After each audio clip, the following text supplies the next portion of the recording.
Dahil nga po dito sa inyo pong pahayag, mga ibinunyag tungkol po dito sa mga tinatanggap ng mga kongresista pagdating po sa AKAP at iba pang mga ipinamumudmod no, sa ating mga kababayan. Mayor, ano ho ba yung naging tawag nito para masabi natin sa ating mga kababayan paano nyo po ito nakuha ng mga impormasyon? Well, alam mo, Admar, ano? Ito mga information naman galing din sa mga reliable sources. Kaya ayun, hindi ko naman pwedeng banggitin sa inyo kung kanino ko nalaman. Tama nga nalaman kasi it compromise also the identity of my sources, of my informants. Pero very reliable yung mga informants dito, Admar. Opo, si Jade po ito, Mayor. Opo. Mayor. Sorry, Jade. Yes, Jade, yes. sorry, Yes po. Jade. It's okay po, Mayor. Ito pong... Magkamukha kasi sila ni Admar. Pareho silang cute. Ba't mga SMN na anchor magkakamukha, no? Kahit kami, napapagkamala kami magkakamukha eh. 777, ano ho ba ito, Mayor? Po, pwede niyo pong maipaliwanag muli sa ating mga kababayan? Oh, sige, ano ba yan? Tuwing sasama, kasi may mga provincial sortie si Speaker. At every time na may yung mga sumasama doon na mga congressman, para ma-incentivize silang sumama, tatanggap nila ng 7 million na AIC, 7 million na MAIP. Ito yung sa medical, for indigenous medical assistance for indigenous patients. At yung TUPAD, 7 million din yun. Pero yung AIC, pwede mong i-convert into AKAP din. Nasa iyo rin yun kung gusto mo ba AIC or AKAP. Basta ang total nun is 21 million. Grabe, no? So, basta sumama ka lang daw kay Romualdez, ha? At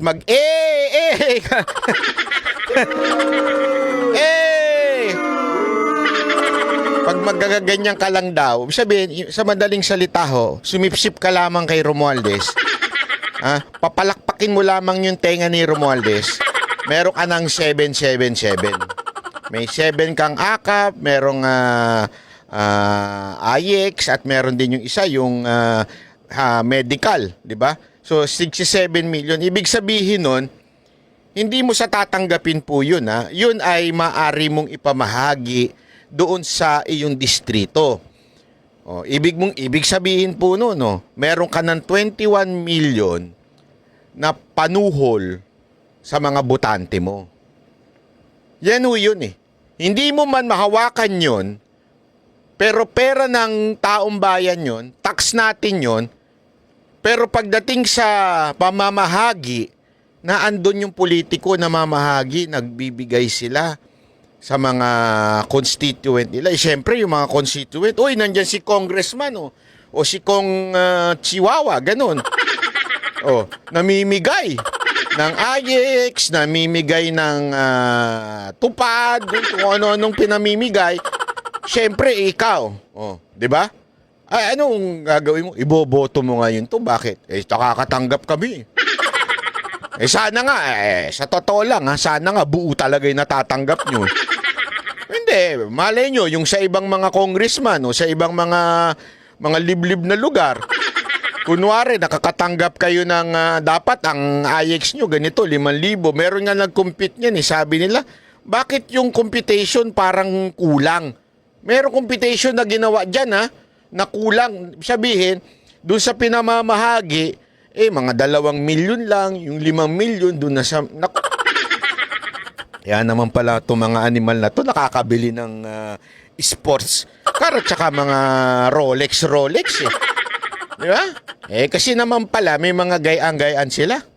Opo, at itong pamimigay ng ganito, nagsimula pa last year pa, Mayor, o nung mga matagal na itong nangyayari? Last year pa. Last year ko nalaman Last year namin nalaman. Siguro Sipin mo, since last year pa pala yan. So ilang 777 na kaya na ibigay dito sa mga animal na to? Last quarter na yata last year. At kung sakaling naka-1 ka, naka-2 ka o naka-3 ka, 3 times 21. Kung naka-4 ka, 4 times 21. Kung naka-6 ka, 6 times. Kaya pala yung mga sip-sip, yung dikit ng dikit kay Speaker, mantakin mo naka-6. 6 times 21? Kasi 777, di ba? 6 times 21, 120 plus.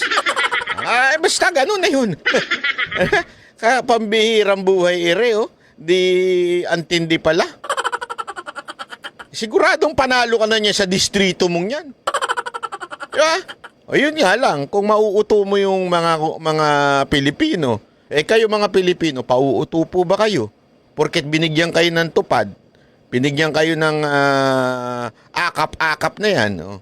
Kayo ho ba, boboto nyo yung congressman nyo? Alam nyo ho ba, pera nyo rin yan. Hindi naman ho sa kanila yan. Sila lang yung nagbibida-bida, pero pera nyo rin yan 21. Kaya lang, nung dumami na ang gustong sumama, nilimit na lang sa maximum ka na lang, maski ilang beses ka sumama, basta maximum ka na lang, 4 times 21, so 84 million. Oh, so yung dati pa pala, more than 4 times. Naku, grabe naman. So may mga siguro, may mga 6 times, 7 times pa. Oh, grabe. 6 times 20. Ang bira, oo. Ngayon, limitado na daw kasi ang dami nang gustong sumali. Ay, nako. Kayo talagang mga congressman, kayo ang halimbawa ng mukha ng korupsyon sa Pilipinas. Walang biro, kayo mga, kaya naman pala ang daming gustong tumakbong party list, no? Kaya naman pala ang daming, kahit walang kwenta yung party list, basta lang maging congressman, ginagawa, di ba? Mantakin mo, meron akong nakitang party list dyan sa may EDSA. Patay na yung mama. Mukha pa rin niya yung nakapaskil dun. Utang inang yan. Sabi ko, respetuhin nyo naman yung patay na tao na yan. Patay na, ginagamit nyo pa para kayo makakuha ng 777. Diba? Kung makabangon lang siguro yung ano na yan, nabugbog kayo, napyongpang kayo ng ganyan. Opo, itong nababanggit po ninyong mga halaga, napupunta ito direkta mismo sa mga kongresista. Bukod pa ito doon sa mga malalaki nilang larawan at nilalagay doon sa pagdidistribute ng mga ng akap. O naman, iba pa yung epal nila. Iba pa yung pang-epal nila, syempre. Iba pa yung paparamdam nila sa mga tao na kumbaga parang sa kanila. Kumbaga mag-i-insinuate sila kung ano-ano mga sasabihin nila para... Parang gaganon, gaganon-ganon. O, sino may gusto ng 5,000 pesos? Ganon-ganon. Grabe to si Magalong. Ito, derechuhan na talaga. Romualdez, ano masasabi mo dito kay Magalong? Patatawag mo ba ito sa kamera? Gagawan mo ho ba ito ng kaso? Anong kayang magiging hakbang ng kamera dito? Ika-quadcom kaya ito?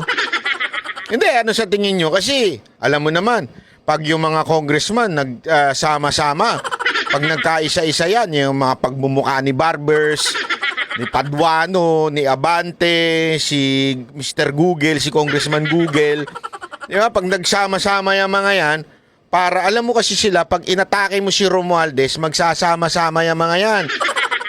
Kakalabanin ka, gagawin ka ng mga kung ano-ano, tapos pag hindi nagustuhan sagot mo, contempt ka, kaya nila si Magalong?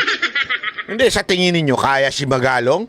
Itong tuwadcom na to?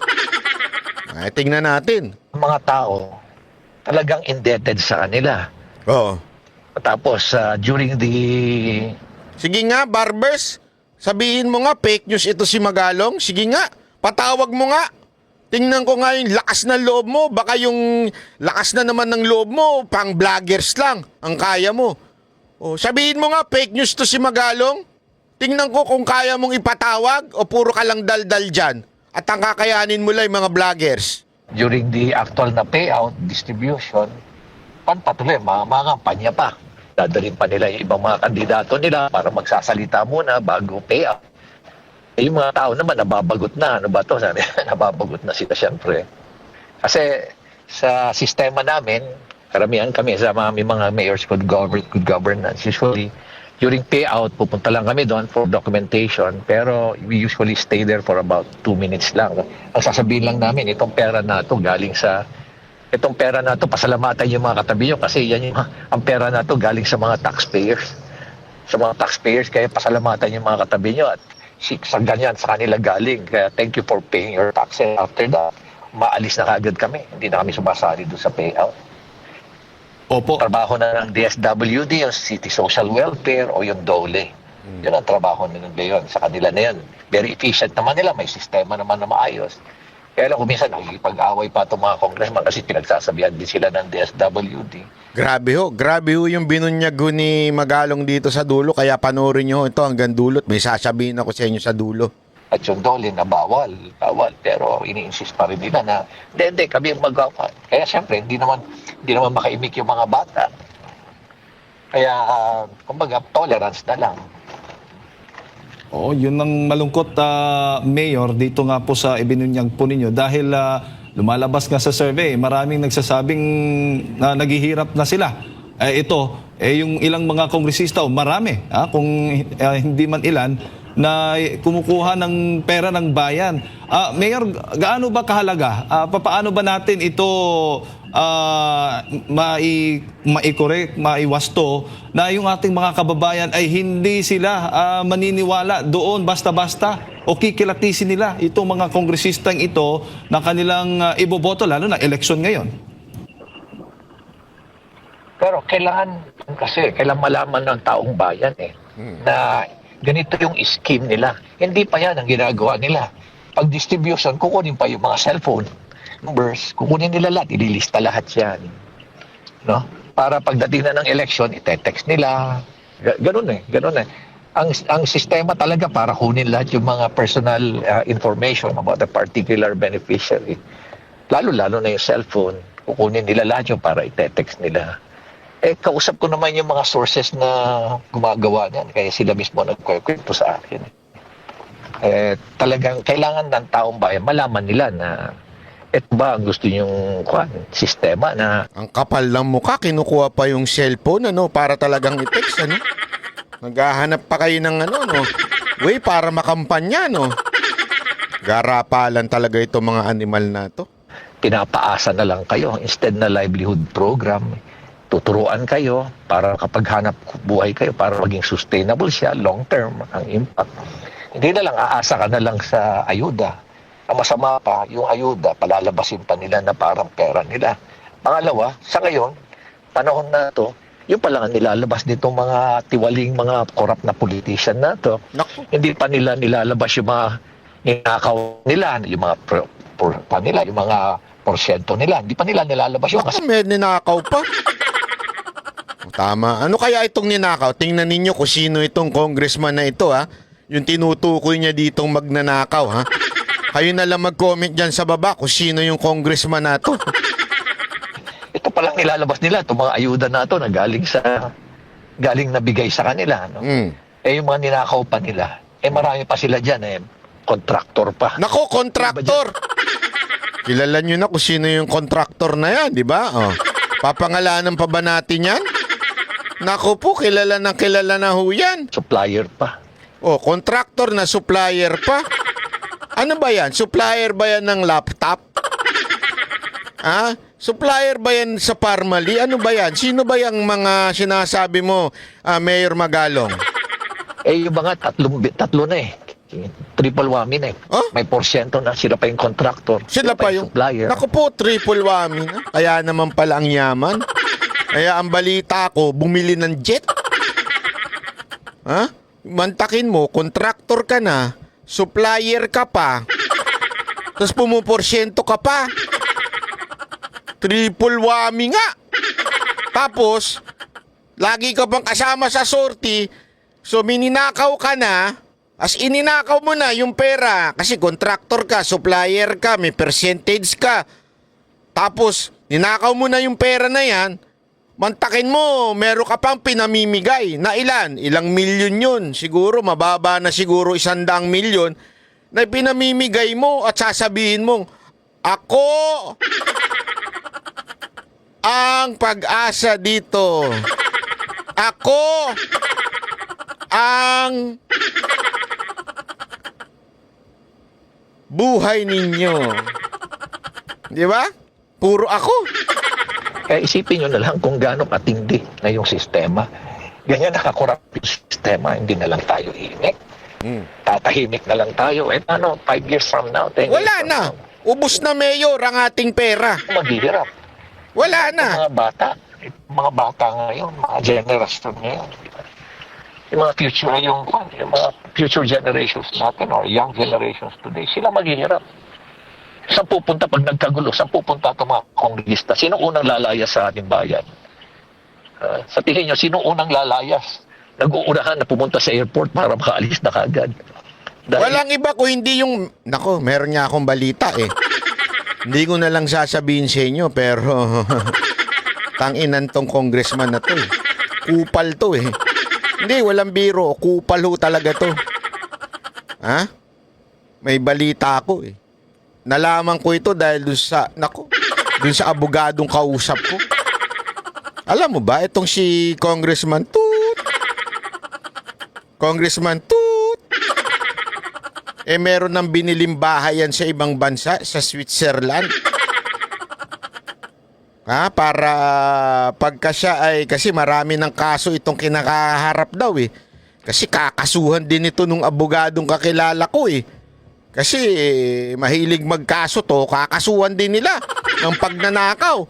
Sabi nila, babawiin nila lahat ng ninakaw nitong animal na to.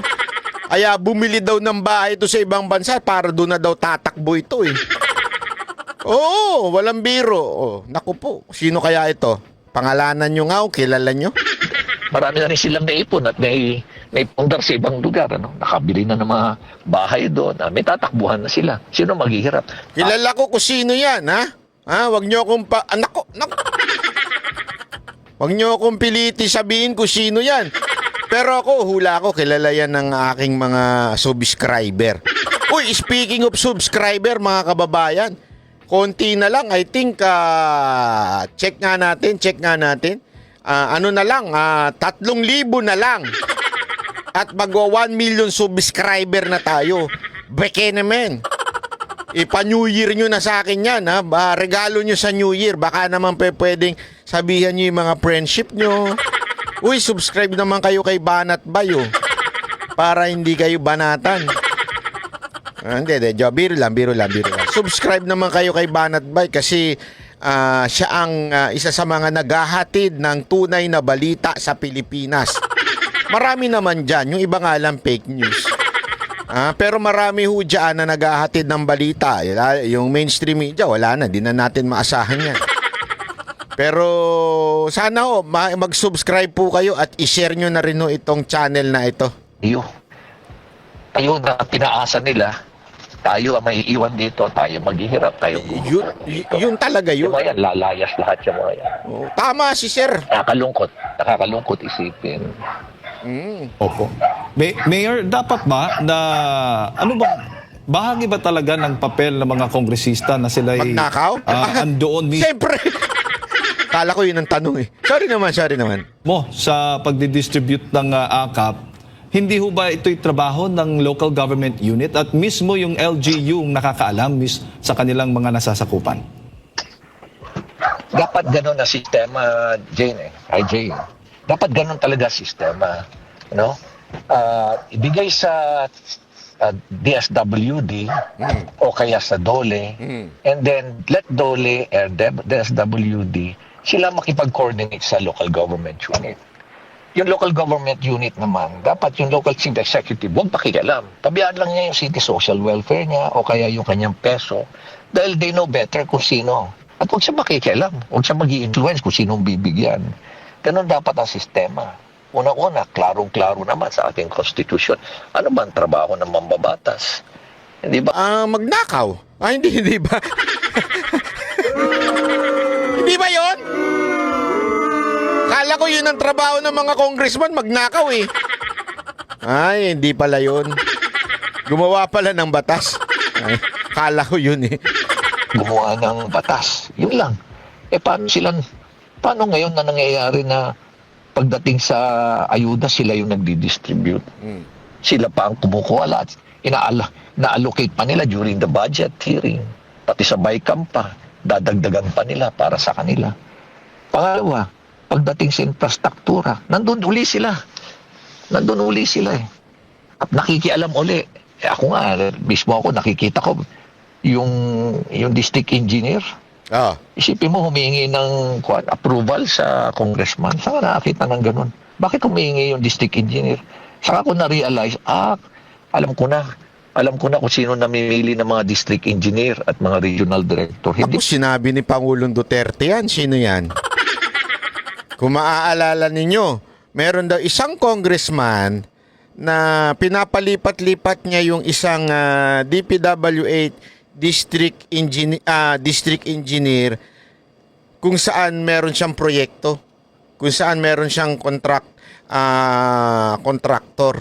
Oh, pinapalipat-lipat niya yan. Oh, bigyan ko kayo ng clue kung sino yan. Party list representative yan.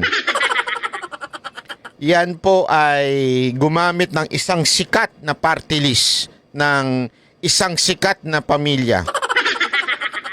Oh, kilala yan. At ang pagkaalala ko pa nga, isa yan sa pinakamaraming nakuhang boto. Isa yan. Ibig sabihin, nasa top yan, nasa top. Oh, maalala nyo pangalan yan? Ngayon, tahimik na yan. Yumaman na yan eh. Dahil animal eh. wala si Secretary Bunuhan. Kundi ito mga mambabatas pala kasi kasabwat nila eh. Oh. Kasabwat nila. Kaya kita nyo yung mga bidding, puro mga rig. Nakakita nyo. Kaya substandard. Sino naghihirap? Taong bayan naghihirap.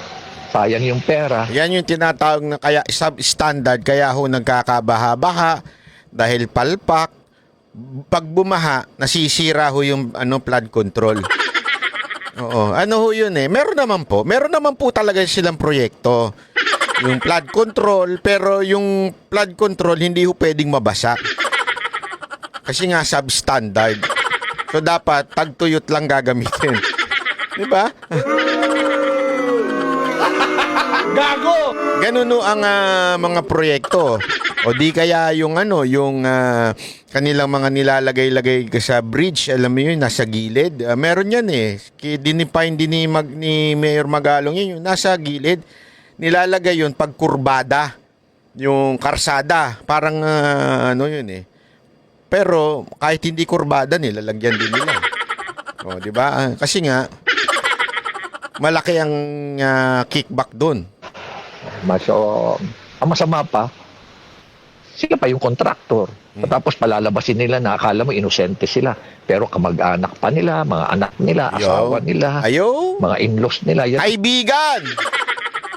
Yung mga nagbigay sa kanila ng suporta during the election, yun ang yun po ang nila, ang binibigyan ng kontrata. Tapos siyempre for the boys. Ngari, papasok mo si Paring Jose. Paring Jose. Liga. Thank you sa suporta mo sa eleksyon. Dahil sinuportahan mo ako, sa'yo itong proyekto na ito. Pero Paring Jose, yung for the boys. Huwag mong kakalimutan. Magkano po ba yun? 60%. Ang gamitin mo lang 40. 60%? Pambira. Kaya, what do you expect kung bakit yung karsada natin sira-sira, di ba? O hindi pa sira, sisirain. Kaya lahat ng tulay, substandard, di ba ho? Dahil nga po sa 60%. Mga kontraktor pala. Gumagamit lang na ibang pangalan. So, nakakalungkot isipin. Diba? Kung naalala ninyo, kahit yung naku, ayoko na lang magsalita. Naalala ninyo? Yung pinambili ng, naku, kamahal-mahal na, tapos, naku. Bakit kanyo? I-google ninyo. Nawala na. Binaboy na nila yung sistema. Kaya, ito naman pagkuan namin. Ito naman mga ikinisiwalat namin mga katotohanan na nangyayari. Hindi naman para ibagsak ang gobyerno o kaya ibagsak ang ating presidente. Gusto natin maging successful si presidente. Kasi nga siya mismo nagsabi sa akin I want to redeem the name of my father. Kaya kailangan tulungan natin siya. Kasi kung di natin tulungan sa presidente, binabayaan natin bumagsak. Babagsak talaga yung ekonomiya natin. Babagsak lahat. Kaya tulungan natin. Then the only way na maitulungan natin sa kanya is malaman niya yung mga katotohanan nangyayari sa kapaligiran niya. Tama ba ako, Jay? Yes, sir. Bago ko lang ipasa kay Partner Admiral Mayor, ano ho ba yung mensahe nyo na lang doon sa nagsasabi na sa halip na punahin nyo na lang daw at suportahan na lang itong ginagawang programa ng pamahalaan at hindi daw... Akong sasagot, gago ba siya? Kung sino man yung nagsabi niyan, ba't di nila suportahan? Gago ba kayo? Susuportahan ng pagnanakaw? Tarantado pala kayo eh. Anong parang kasi may mga nagsasabi daw kay Mayor Magalong, just go with the flow, ika nga. Magsama, gusto mo ng kickback? Sabihin mo lang. Sali ka sa amin. Yun yan dating ang tatapang ng apog eh. Yung kala mo, yabang-yabang, kala mo makapo na. Ngayon, wala na, tumahimik na. Bakit? Siguro nakatanggap yun. O di kaya gagamitin sa, alam mo na, kandidato sa darating na 2025. Kaya tumahimik, kasi nga nakatanggap. Kailangan niya ng pera pangampanya. Kaya yun ang sinasabi ko sa inyo na isang bagay na hindi at ayaw gawin ng Banateros as much as, alam mo, marami nag-iengganyo sa amin. Tumakbo, party list, ganyan-ganyan. Alam mo, ayoko kasi madudumihan eh. Di ba ho? Kesa na, kasi nga may ugaling ganyan sa Congress eh, yung hindi, sumali ka na lang sa amin kung ayaw mong sipain ka namin, kasuhan ka namin, imbentohan ka at siraan namin ng iyong imahe. Ganyan yung ginawa kay Tebes eh. Dahil alam nilang si Tebes alam mo naman, taga yan, malapit din sa mga Duterte yan. Kaya nila ginanyan yan kasi alam nilang hindi sila sasantuhin ni Tebes pagdating sa nakawan. Hindi ko sa sinasabing pero meron ho kasing yan eh, may pera na ho kasi talaga yan eh. Alam naman po natin eh, mayaman po yan si Tebes at sa ibang niya hindi naman ho sa pero sa ibang bagay niya nakukuha yan. Alam naman natin kung saan niya kilala yan si Congressman Tebes. Kaya hindi niya kailangan na sumipsip dyan sa speaker. Kaya dinali ho siya dyan eh. Ang early ng dinali na ho kagad siya dyan. Pinatanggal na kagad. Bantakin mo Saka nakakita na ginawa ka na kagad terorista. Mas ginawa ka pang terorista kaysa doon sa mga talagang terorista ng Pilipinas. Yung isa nga anak ka ng animal. Convicted nga hindi sinisipa Hindi alam mo sa akin ito.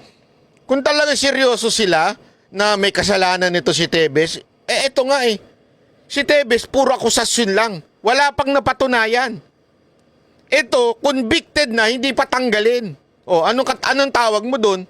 Di ba isang malaking katarantaduhan po yun? Yun kasi nangyayari. Pag pumasok ka dyan, talagang, sakay ka lang sa alon, ika nga. Yan ang sinasabi ngayon kay Magalong. Sumakay ka lang sa alon. Di ba, sigurado naman kailangan mong kumandidato sa susunod sama ka para meron kang budget. Ay i-politicize. Ano ho ba yung sasabihin niyo po sa kanila? Tama ba yung mali i-condone natin? Tama ba na yung mali ito-tolerate natin? So anong sistema, anong legacy ang iiwanan natin sa mga kwan? Di ba, I remember the words of Senator Lacson when he said, you have to right the wrong. Di ba? Yung mali, gawing tama. Yung tama, panatiliing tama. Hindi ba dapat ganun ang sistema natin? Hindi yung mali, tolerate na lang natin. Silent na lang tayo. Kaya nga lagi kong ina-emphasize yan Silence is not neutrality. It is complicity, it is tolerance. And that's the reason why tuloy-tuloy na namamayagpag itong mga corrupt na politician na to. Dahil tahimik tayo Hindi... Yan, importante itong sinasabi ni Mayor Magalong. Silence is not an option. Hindi na ho dapat ngayon yan. Ang problema ho sa atin, ang tahimik ko kasi natin dahil nga natatakot tayong banggain. Dahil alam naman po natin pag binangga natin yung kataas-taasan. Kung kami nga mga vloggers pinapatulan di ba? paano pa kung ari ikaw ay politiko na nangangailangan ka ng pondo, nangangailangan ka ng suporta, at pinangiingatan mo yung imahe mo sa publiko. Eh kung magsalita ka laban sa kinauukulan ngayon, kung magsalita ka diyan sa nangyayari sa budget, siguradong gagawang ka ng istorya, babayaran nila yung mga troll, gagawa ng kaso, maghuhukay ng kung ano-ano para ibato sa'yo. Ganyan ang nangyayari ngayon eh. Kaya nga nangyari yan kay VP Sara Duterte.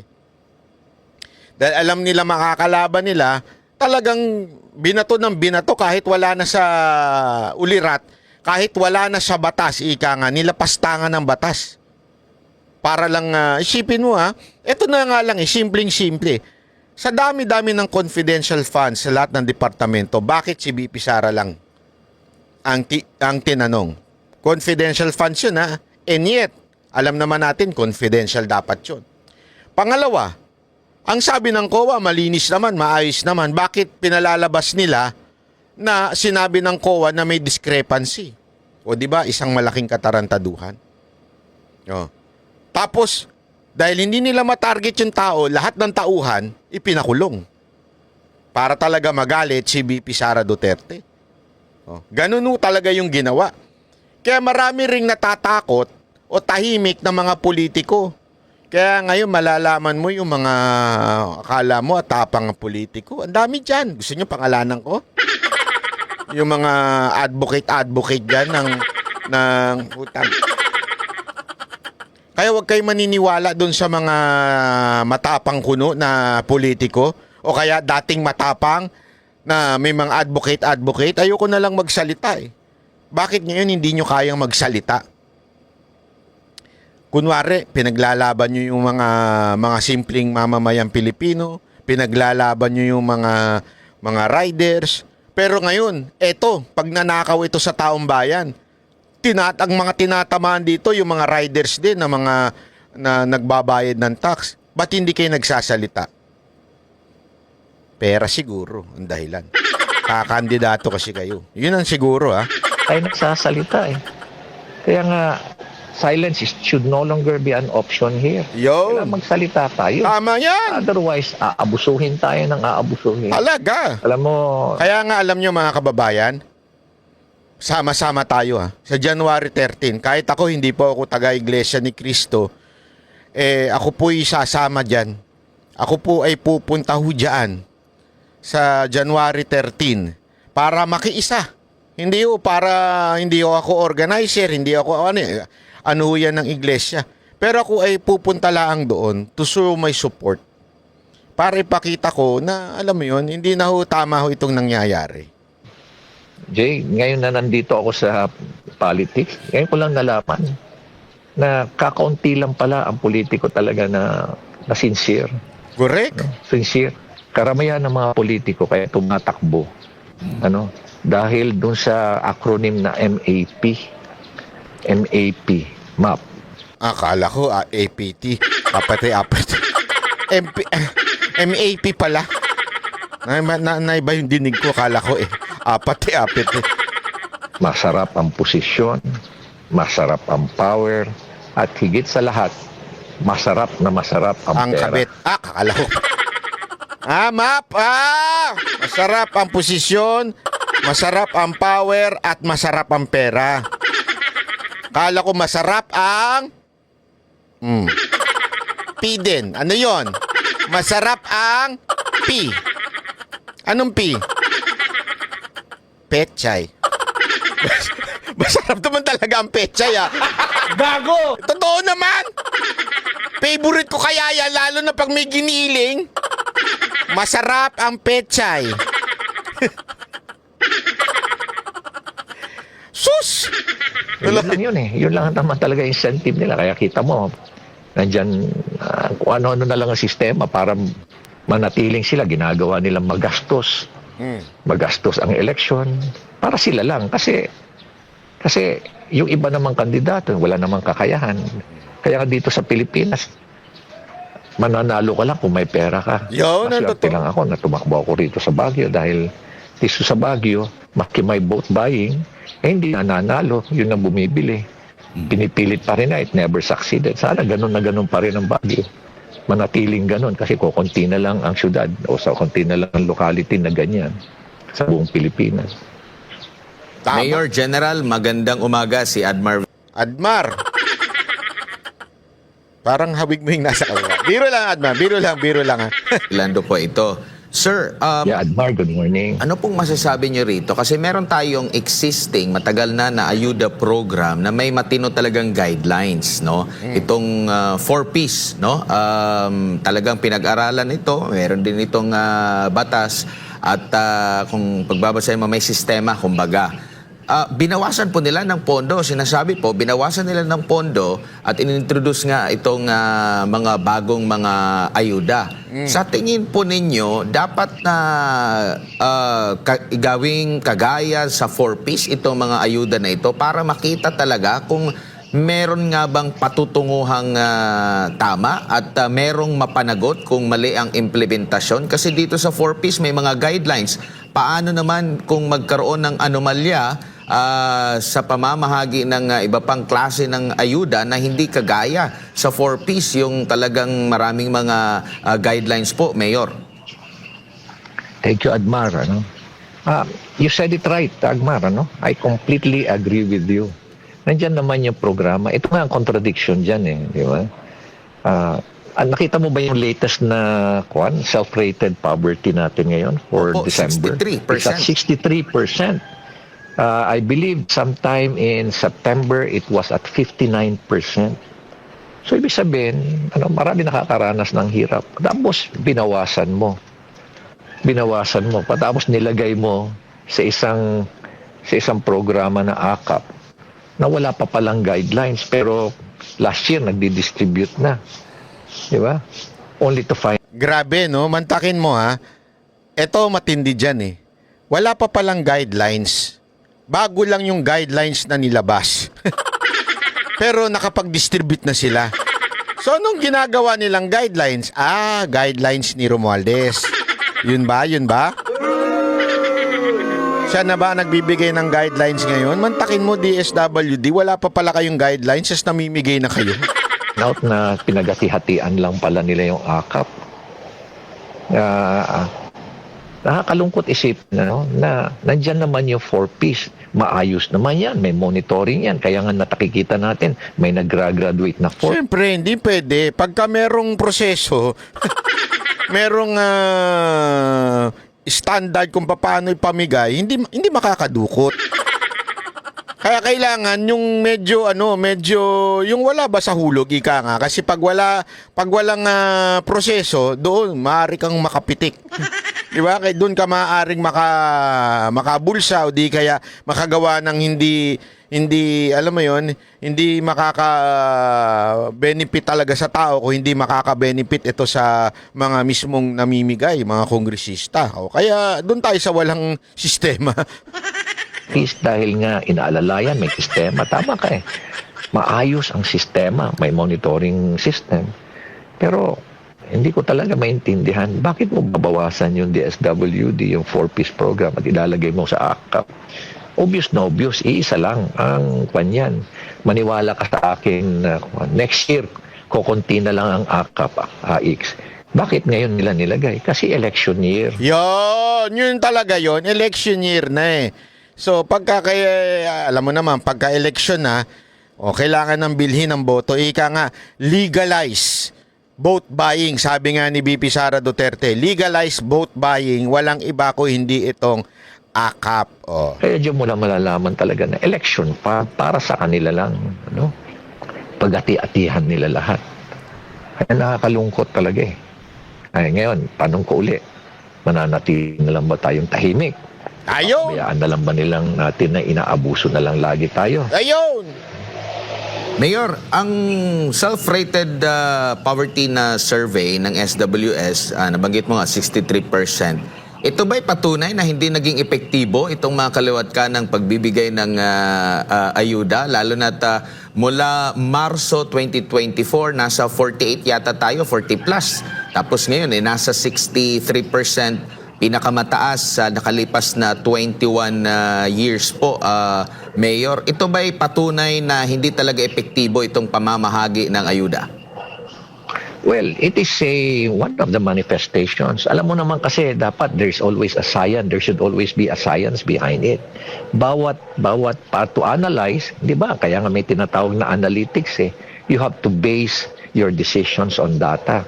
At yung figure na yan, that is data, 'di ba? Scientific naman yung pag-conduct din ng survey. Kaya makikita mo talaga na dapat doon lang nila, nakikita na nila na something is wrong with the system. Kailangan talaga ayusin. Kaya lang, syempre, nakakaawa lang si DSWD, nakakaawa lang si Secretary Gatchalian, nakakaawa din sila Secretary Laguesma. Dahil nga, kumbaga, their hands are tied also, especially during budget hearing na i-threaten sila na we will not approve your budget. Isipin mo, from NEP. Sa NEP pala, pinag-usapan na yan. Iyan na yung budget ng presidente. Tapos may budget hearing pa. So much time and effort and money was spent para kausapin yung bawat ahensya, i-justify yung kanilang mga budget. And then finally, pagdating doon sa BICAM, sila na lang ang nagdidesisyon. Aba, siyempre. Tama ba yun? Paano? Tama ba yun? Kasi nga, kung isasama mo lahat, masyado namang garapalan yun. Kaya sino na lang yung nagdidesisyon? Sabi nga, sino po ba? Pakibanggit nga ho dyan, ano yung sinabi ho ni VP Sara Duterte? Sino ang nagdidesisyon sa budget? Sige na. Banggitin nyo na. Sige. Opo. Nakakalungkot nga eh, Opo. no? Sige po. Ako nalulungkot talaga ako. Kaya lang, ang problema ko rin naman, kaya rin ako nalulungkot. Iniintay ko rin yung mga kasamahan ko rin sana magsalita din. Yun Kaya lang. kukunti lang kami nagsasalita. So ito, ngayon, binabas na kami na ngayon pinapalabas na korap. Abay, natural. Nakakalungkot. Pero laban lang. Hindi naman kami hihinto eh. No? Tuloy-tuloy lang ang laban. Opo, ano po Siguro, masasabi ninyo? Kami naman Opo. Kami naman, sanay kami sa laban eh. Nasugatan na nga kami, di ba? We risk our lives fighting for this country. Ang laban natin dito, hindi lang yung young generation. Survival of our country, yung Pilipinas. Kasi wala naman ng Pilipinas number 1, wala namang Pilipinas number 2. Isa na lang Pilipinas. Opo. Mayor, ano namang masasabi ninyo? Dahil sabi nyo nga, kukonti lang kayo nagsasalita. Dahil nga, merong mga power tripper. Ay, tama kayo dyan. Oo nga, maraming power tripper, di ba? Tapos palalabasin pa nila, ay matatalo lang yan sa kwan. Sige nga, tignan. Siguro parang ipinapakuha nila na bayaran pala mga tao sa Baguio. Pwede palang bilhin ang mga tao sa... Kaya nga alam nyo mga kababayan, ako, dahil sa ginawa ni Magalong na to, ikampanya natin ito si Magalong. Sa mga taga-Bagyong nanonood po sa Banateros, ikampanya ho natin itong si Magalong. Ako, hindi ko ito kilala personal. As a matter of fact, yung kamag-anak nito, may pagkatulongges. Pero, etong si Magalong, gusto ko ho yung talagang galawan nito dahil tuwid ho nitong maman to. As a matter of fact, dapat nga, di ba, naging PNP chief to dahil sa hindi siya sumunod sa kagustuhan ng presidente, hindi siya naging PNP chief dahil nga pinanindigan niya yung katotohanan. At ganyan ho si Magalong at respetado ho itong mamang to. Kaya sana ho mga Banateros, pagdating ng eleksyon, iboto ho natin ho ito uli. Kasi maganda ang Baguio eh. Napakaganda ng Baguio kung maglalagay na naman tayo ng walang kwenta. Kasi naalala ko, naglagay kayo dati ng walang kwentang mayor din eh. Kaya nababo yung Baguio. Pero ngayon, naaayos ho ang Baguio. Baguio, ganun ba yung gusto nilang ipamuka sa mga kababayan namin dito sa Baguio? Diba? Opo. Sir. Alam mo Admar, nung binabanggit ko to sa mga Armed Forces of the Philippines, yung mga sundalo at mga kapulisan Sige last year, alam mo ba ang sabi nila sa akin? Ano yon? Mayor, pwede naman kami mag-contribute para sa bayan. Kung ganun pala na nakakabigat yung aming pension, yung indexation, pwede naman kami mag-contribute sa bayan. Isipin mo yung ating mga sundalo, kapulisan, at yung mga uniform personnel, naiisip yun na ito yung mga ordinary na sundalo. Naiisip yun. May narinig ka ba doon sa mga mambabatas natin na magko-contribute kami sa bayan? Siguro meron sa kanila ko konti. Meron naman mga idealistic dyan sa mga kabuan natin sa mga mambabatas natin. Marami rin sa kanila na maayos talaga. Kaya lang wala talagang magawa. Diba? Dala ng pangangailangan. Wala Opo. mahirap eh. Sir, dito po sa budget ng 2025 ay merong, kumbaga, may describe natin as palusot sila dahil, di ba, sa Constitution sinasabi dapat ang sa education ang may malaking budget, no? At justify nila na itong 2025 budget ay malaki naman ang inilaan dito para sa edukasyon, pero maraming tumasang kilay dahil pati yung sa mga institusyon sa militar, sa Philippine National Police Academy, sa Philippine Military Academy na budget ay isinama sa education po. Bilang kayo po ay dating nasa uniformed institution po, sa pagkakaalam po ninyo, bahagi po ba ng education budget itong mga nabanggit natin ng mga institusyon na nilaanan at isinama nga kaya tumaas ang education budget ko dito sa 2025? Alam mo, Admar, Ajay, Tingnan nga kung natin. hindi mo na ma-explain mabuti, magpapalusot ka na lang. Yun. Ando, ganda. Sapul na sapul yun. Diba, sapul na sapul ni... Ano yun? Kasi nga, hindi na nila mapalusot yung issue patungkol dun sa nakalagay sa konstitusyon na dapat sa edukasyon ang pinakamalaking budget. Hindi na nila may palusot yun. So, dinamay na nila lahat ng merong quote-unquote edukasyon. Tulad ng PMA, PNPA. Oh. Na lang ang babanggitin mo doon, National Defense College, Philippine Military Academy, Public Safety. Oh. Pero ang dapat nilang tinitingnan, kami alam namin Admaran every time na pagbukas ng klase, sino ba nag-aayos ng mga eskwela? Yun. Sino ba ang tumutulong na mag-ayos ng eskwela? Ang local government unit. Sino nagproduce ng mga pintura? Ang local government unit. Sino mga nagtatrabaho at nagre-repair ng mga schools, classrooms? Ang local government unit. Sino ba ang nagproduce ng mga chairs? Ang local government unit. Sino ba nagproduce ng mga blackboard? Ang local government unit. Ibig sabihin, kulang na kulang. Kulang na kulang talaga. Para sa education, yun dapat nilang tignan. Yung nandun sa mga elementary, public schools. Huwag na nilang dagdagan para i-justify lang nila kung ano-ano na lang ipapatong nila para lang i-justify. Kumbaga sa military, di ba, meron words kami na tell that to the Marines. Opo. And ano po ang masasabi niyo po sa kabuuan sa 2025 budget? Kasi marami nag-question din dito na ito na ba ang pinaka-corrupt na budget sa Philippine history? At sinasabi nga nila na ang 2025 budget ay election budget. Mayor. Ayoko naman banggitin na yan ang corrupt. Ayoko naman banggitin. Kasi mga tao lang ang corrupt dyan. Mga tao. Ayoko naman sabihin na yung corrupt yung budget natin. Siguro, tama ka doon sa word na election budget. It is more of an election budget. Pero alam mo, yung ating presidente is trying to correct it. Pero wala na gahol na sa oras. Di ba? Gahol na sa oras. Tapos, ipit na. Kaya siguro gano'n na yung naging desisyon na rin niya. Pero kulang talaga. Kulang. Kaya nga, gumawa kami ng sulat sa kanya. Isa ako sa secretary doon sa letter ng 6. Ito yung alyansa ng mga nagkakaisang mamamayan. Pero hindi naman natupad lahat yung request natin. Kaya, nakakalungkot lang talaga.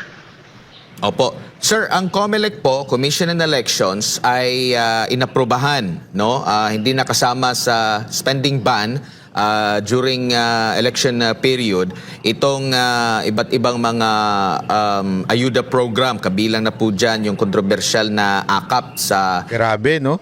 Kasi dapat may election ban pagdating sa election spending. Kaya nga bawal ang mga proyekto di ba? Ngayon, exempted ho itong No comment ako dyan. Grabe. Yan ang tinatawag na lantaran talagang kawalang yan. May exemption. Diba? There is always an exemption to the rule. Kung bawal talaga, bawal dapat. Pero bakit exempted yung pamimigay ng akap? Naku po, patay tayo dyan. Winalang niya talaga. Sa ating mga kababayan, pero meron lang silang ipinunto rito na dapat ay walang mga politiko doon sa pamamahagi. Sapat na ba ito? Dahil Hindi naman nun natutupad ho yun. Hindi ho totoo yun na walang politiko. Katarantaduhan po yun. pansin natin na meron ding mga nagre-rekomenda, may mga papel na recommended by politiko na ito, dapat mabigyan itong individual na ito, dumaan ito sa opisina namin. Sapat na ba na dapat hindi present ang politiko doon pero meron namang ibang pamamaraan? Paano kaya sa tingin nyo po maiwasan pa itong sa 2025 budget na hindi talaga mapolitiko na dapat gawin mismo ng Pangulo? Alam mo, Admar, ganito yan Jay, ganito na yan Sa galing na nila, alam mo, napaka-imaginative nila, napaka-creative na nila. Ngayon, pag pupunta ka doon sa opisina, sasabihan ka ng staff, ay, pasensya na ho kayo, wala na po rito yung pera, bawal na po kami magbigay ng pera ni Congressman. Pero, po, yung pera po ni Congressman, nasa DSWD na lang po. Doon na lang po kayo pumunta, bibigyan ko na lang po kayo ng, sasabihan na lang po namin sila. Oh, ganun pa rin. ganun pa rin. So, yun ang mga sistema na siyempre may hirapan ng DSWD na i-monitor yun. O kaya yung DOLE na i-monitor yun. Pero ganun na yung nangyayari ngayon. Pera ni congressman, pera ni mayor, pera ni kong-governor. Ganun na yung sistema Yeah. Opo, Mayor, bilang panghuli na lang po sa akin, ibinalita po kamakailan ng Bureau of Treasury na umabot na sa mahigit 16 trillion pesos yung utang ng Pilipinas sa 2024 ng November kumpara sa 14 trillion mahigit noong 2023. Tumaas po ito ng halos 2 trillion siguro. And sa kabila nito, merong survey din na tumaas na 63%. Meron pang pang-aayuda. Sa tingin nyo po, sulit yung inutang ng ating bansa? ito malupit na malupit, mga kababayan. Ito yung sasabihin ko Mantakin mo, umutang pa tayo. So, hindi lang po pala yung tax natin ang ginagamit para ho magamit ho sa ayuda, para ho makabili ng boto, para makamukumbinsi ng boto. Umutang pa tayo. Hindi pa sapat yung ating binabayad, kailangan pa natin mangutang at sino ho nagbabayad? Tayo pa rin po. Di ba walang niya? Kaya nga kung ikaw hindi ka pa nagsasalita, ay walang niya ka talaga. Naintindihan niyo ho ba? Eto ganito talaga literal. Ganito. Ako, halimbawa, ninakawan ako nung magnanakaw. Sabi sa'yo yung magnanakaw, akin na yung cellphone mo, akin na yung pera mo. Ninakaw. Wala ka nang magawa. Tapos yung ninakaw, binulsa na nila, ginamit na nila sa mga katarantaduhan nila. Tapos alam nyo pa ginawa? Nangutang pa sa bangko. Tapos yung utang sa bangko, ikaw, tinutukan ka ng baril, ikaw magbayad sa bangko.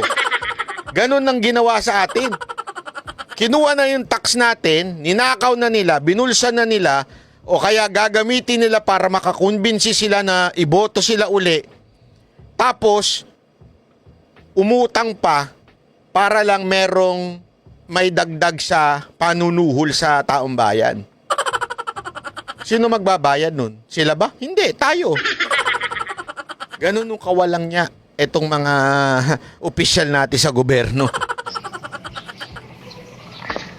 Siguro ang tanong natin yan yung mga inuutang ba natin talaga napupunta sa taong bayan?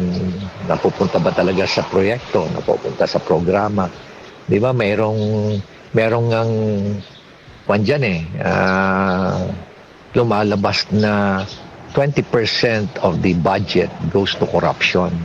Yeah? Yun. At yung kwenta nga namin na mga projects, programa, almost 30 to 35%. Or sabihin na lang natin, 30 to 40%. Yun na lang ang naiiwan sa project. The rest, merong 7% na pupunta sa tax, may 1% na pupunta sa insurance bond, the rest na pupunta sa bulsa ng mga korap na politiko at korap na official. Yun ang mga nangyayari dyan eh. Now, just to give you an idea, gaano kabilis ang pagtaas ng ating utang. No? In 2016, ang ating utang is 5.9 trillion. No? Accumulated for more than 40 years. Okay. After the term, after 6 years in 2022, after 6 years, ang utang natin 11.7 trillion no umalis na si PRRD, no? Nung December ng 2022, ang utang natin was at 13.4 trillion. Last year ay nung 2023, ang utang natin was at 14.6 trillion.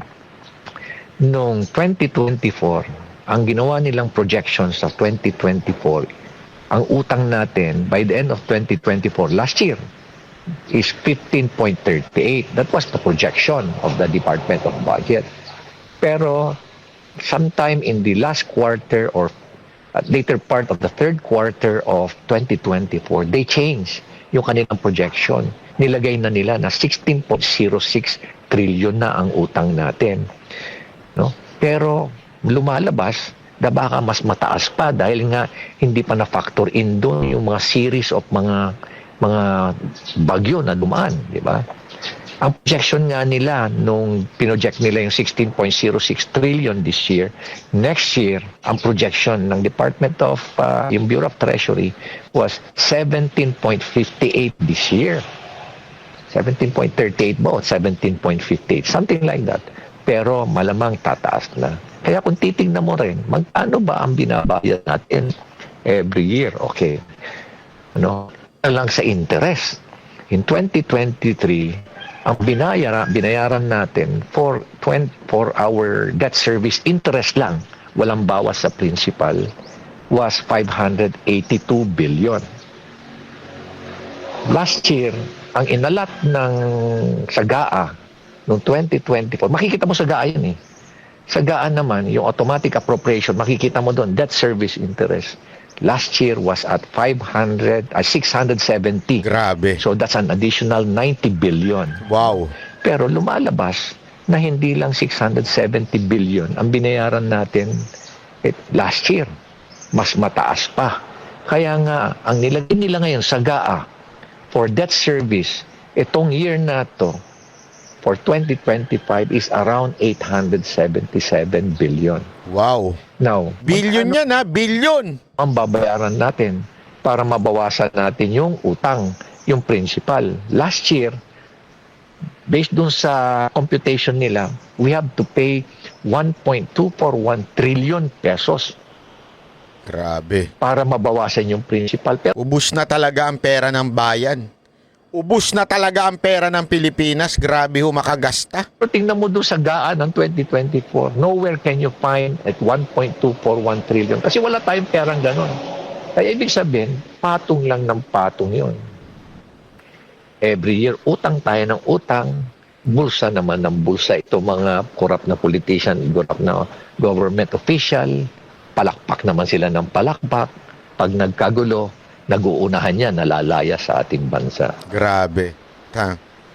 Alright, Mayor, huli na lang mula sa akin. Dahil nga, nung nakaraang taon, Mayor, maraming nangyari, lalo na doon sa mga ilang mayors, ilang individual Ako, eto lang ho. o grupo. Masasabi ko, tama yung sinabi ni Mayor Magalong. Dapat na ho tayo magsalita. Sumama ho tayo, hindi ho porket maka-Duterte tayo o ayaw natin sa gobyerno na to, sumama ho tayo kasi mali na ho itong ginagawa sa atin.